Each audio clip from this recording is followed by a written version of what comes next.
నమస్తే, welcome to our channel. నేను ప్రియాంకర.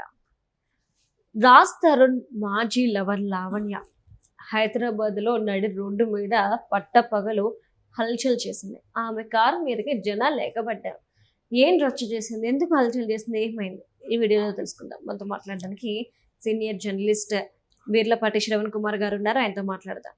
నమస్కారం సార్. నమస్తే అండి. రాజ్ తరుణ్ మాజీ లవర్ అనగానే అందరికి గుర్తొచ్చే పేరు లావణ్య. ఇప్పటికీ నాకు తెలిసినంత వరకు ఆమె కానీ ఆమె కేసెస్ కానీ ఎవ్వరూ మర్చిపోలేరు. ఇప్పుడు మరొకసారి వార్తల్లో నిలిచింది. అసలు ఏంటి మీ ప్రాబ్లం ఏంటి సార్? లావణ్య సరే ఒకటో రెండో సినిమాలు అయితే చేసింది.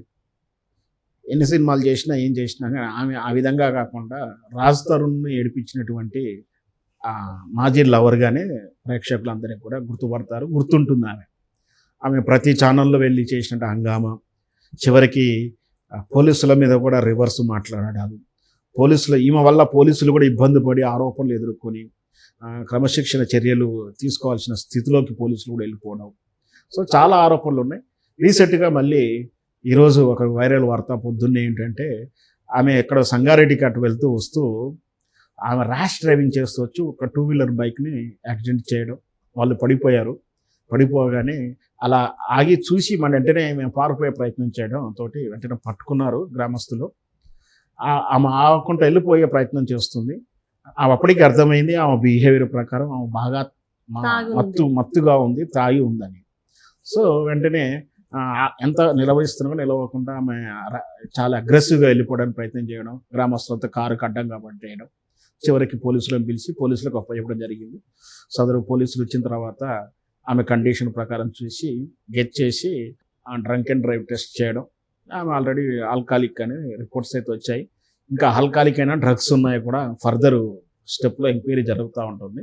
సో అంటే ఇక్కడ మనం అర్థం చేసుకోవాల్సింది అంటే, ఈ ఓవర్ యాక్టివిటీస్ వీళ్ళన్నీ కూడా హై టెంపరేచర్స్ ఎప్పుడు కూడా బాగా ఏదో ఒకటి ఓవర్ యాక్టివ్లో ఉండాలంటే వాళ్ళకి ఏదో ఒకటి ఉండాలంటే మత్తు ఉండాలి, లేదా ఏదైనా ఘర్షణ ఉండాలి. సో ఇట్లా మన్నడదాకా రాజ్ తరుణ్ని ఇబ్బంది పెట్టి ఒక వీడియో చేసి ఆ వీడియోకి కౌంటర్గా ఇంకొక వీడియోలు, ఆ మళ్ళీ ఒక కౌంటర్గా వీడియోకి వెళ్ళడం. పాపం రాజ్ తరుణ్ ఎప్పటికి కూడా తాను ఏది కూడా అంటే ఈమె ఎంత డిస్టర్బ్ చేసినా తొనకుండా, అంటే బహుశా ఆయన కొంచెం లాస్ అయి ఉండొచ్చు. అంటే ఆర్థికంగా ఏదో ప్లాట్ విషయంలో మాత్రం ఆయన లాస్ అయి ఉండొచ్చు. అంటే ప్లాట్లో కబ్జాలో ఉంది ఆమె అయితే. సో అది ఖాళీ చేయట్లేదు, బ్లాక్మెయిల్ చేస్తుంది, ఆస్తి తగాదాలు, దాంతోపాటు నన్ను ప్రేమించాడు, పెళ్లి చేసుకున్నాడు అంటే రకరకాల ఆరోపణలు. దానికి రకరకాలు చూస్తున్నాం కదా, ఎన్నో వీడియోస్ వచ్చాయి. సో అదంతా గొడవ సద్దుమణిగింది అనుకున్న తరంలో మళ్ళీ ఇప్పుడు అంటే తాగిందనే చెప్పాలి ఓవర్గా. అంటే రిపోర్ట్స్ కూడా చెప్తున్నా అంటే పట్టపగలు తాగి వస్తుందంటే నిన్న రాత్రి నుంచి ఇంకా దిగిందా దిగలేదా, మళ్ళీ తాగే కంటిన్యూగా అవుతుందా అనేది మనకు వివరాలు తెలియదు. మొత్తం మీద సిటీ అవుట్స్కట్స్ వస్తుందంటే ఖచ్చితంగా మనం డౌట్ పడాల్సింది ఏంటంటే 2 ఐటమ్స్. ఒకటి, ఏదైనా రిసార్ట్స్కి వెళ్ళి డ్రగ్స్ అట్లాంటి దందా కానీ ఏదన్నా డ్రగ్స్ పార్టీలో పాల్గొని ఉందా, లేదా అంటే లిక్కరే బ్రూజింగ్ చేసి ఉన్నదా అనేది మనకు ఆలోచించాల్సిన విషయం. సరే ఏదన్నా సరే యాక్సిడెంట్ చేసినాక ఆగాలనేది మానవతా ధర్మం. అది దాటి కూడా ముందుకెళ్ళడం ప్రయత్నం చేయడం. ఇంకా పగలే కాబట్టి సరిపోయింది. రాత్రి అయితే హిట్ అండ్ డ్రైవ్ మిస్సింగ్ అయితే కష్టమే ఉండేది కదా. సో ఇవన్నీ కూడా ఆమె మీద ఎంతకైనా ఒక నిఘా పెట్టుంటేనే మంచిదని నా ఉద్దేశం. అంటే ఆగకపోవడం ఒక ఎత్తు అయితే, ఆపిన వాళ్ళని తిట్టడం కూడా మనం వీడియోస్లో చూస్తుంటే ఇష్టం వచ్చినట్టు తిడుతుంది. అంటే ఎంత జరిగినా ఎందుకు ఆమెలో మార్పు రావట్లేదు, అంటే ఎక్కడ లోపం?